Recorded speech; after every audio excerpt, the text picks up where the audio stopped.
முத்தமிழ் முருகனுக்கு அரகரோகரா. இன்னைக்கு இந்த காணொளி பதிவுல நம்ம என்ன பார்க்க போறோம்னா, தர்மம் கர்மம் சார்ந்த ஆன்மீக தகவல்களை தெரிந்து கொள்வோம். அன்பார்ந்த அடியார்களே, முதலில் தர்மம் என்றால் என்ன என்பதை தெரிந்து கொள்வோம். ஆக நாம் ஒரு செயலை செய்வதற்கு எந்த ஒரு காரணமும் காரியமும் இல்லாத பொழுதும், அது நமக்கு கடமையாக இல்லாத பொழுதும், கருணைக்காகவும் இரக்கத்திற்காகவும் தர்ம நெறிக்காகவும் நியாயத்திற்காகவும் ஒரு செயலை செய்தால் அதுவே தர்மம் என்று சொல்லப்பட்டு வருகின்றது. அடுத்ததாக கர்மம் என்றால் என்ன என்பதை தெரிந்து கொள்வோம்.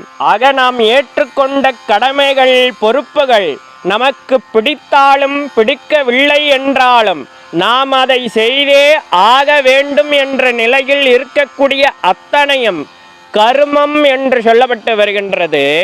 அடுத்ததாக கர்மம் சார்ந்து நாம் இயங்கும் பொழுதெல்லாம் தர்மம் நம்மை சோதித்து பார்க்கும். கடமைகளும் பொறுப்புகளும் ஏற்றுக்கொண்ட பொழுதிலும் தர்ம நெறியோடு நாம் இருக்கின்றோமா என்பதை அடிக்கடி சோதித்து பார்த்து கொண்டே இருக்கும் என்று சொல்லப்பட்டு வருகின்றது. ஆக எந்த சூழ்நிலை வந்தாலும் தர்ம நெறியோடு இருக்கக்கூடிய அன்பர்களுக்கு இறை அருள் துணை செய்யும் என்றும் சொல்லப்பட்டு வருகின்றது. அதே போல தர்மம் சார்ந்து நாம் எங்கும் பொழுதெல்லாம் கர்மம் நம்மை சோதித்து பார்க்கும்.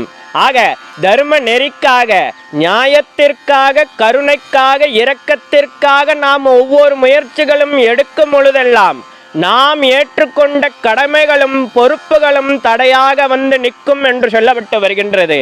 ஆக அது போன்ற தடைகள் வந்தாலும் நாம் தர்ம நெறியில் இருக்கின்றோமா என்பதை சோதித்து பார்க்கவே இவ்வாறு நிகழ்கின்றது என்பதை அடியார்கள் சிந்தையில் வைத்து கொள்ள வேண்டும். அன்பர்ந்த அடியார்களே, நாம் வாழக்கூடிய இந்த வாழ்க்கையானது தர்மமும் கர்மமும் சார்ந்து சமநிலையிலே இயங்குகின்றது. ஆக தர்மத்தை விடுத்து கர்மத்தை தொடவும் கூடாது, கர்மத்தை விடுத்து தர்மத்தை மட்டும் செய்யவும் கூடாது. ஆக தர்மத்தையும் கர்மத்தையும் சமநிலையில் வைத்து இயங்கக்கூடிய அத்துணை அடியார்களுக்கும் வாழ்க்கையில் அத்தனையும் வெற்றியாக அமையும் என்று சொல்லிட்டு மேலும் ஒரு இனிய பதிவுகள் உங்களை சந்திக்கின்றேன். இதுபோல ஆன்மீக சார்ந்த ஏதேனும் சந்தேகங்கள் இருந்தாலும் கூட தயங்காமல் கமெண்ட் பாக்ஸில் தெரிவிங்க. அப்படியே எனக்கு தெரிந்தால் கண்டிப்பாக உங்ககிட்ட காணொலி மூலமாக பகிர்ந்துக்கிறேன். நமது தமிழ் வேதம் 922 சேனல் ஒன்று சப்ஸ்கிரைப் பண்ணாத அடியார்கள் மறவாமல் சப்ஸ்கிரைப் பண்ணி பக்கத்தில் இருக்கிற பெல் பட்டன் அமைத்துட்டு ஆப்ஷன் தந்தீங்கன்னா நாங்கள் பதிவு செய்கிற ஒவ்வொரு காணொலி பதிவும் உங்களை வந்து அடையும். மேலும் நமது தமிழ் வேதம் 922 சேனலில் நிறைய ஆன்மீக சார்ந்த காணொலி பதிவுகள் தொடர்ந்து பதிவேற்றம் செய்து கொண்டே இருக்கிறோம். அதெல்லாம் இன்னும் பார்க்காத அடியார்கள் ஒரு முறை சென்று போய் பாருங்கள். உங்களுக்கு தேவைப்படும் தகவல்கள் அதிலும் இருக்கக்கூடும். அடியார்களின் வசதிக்காக பிளேலிஸ்டும் தயார் செய்து வைத்திருக்கின்றோம். சர்வம் முனீஸ்வரம் சகல முனீஸ்வரம் நம சிவாய.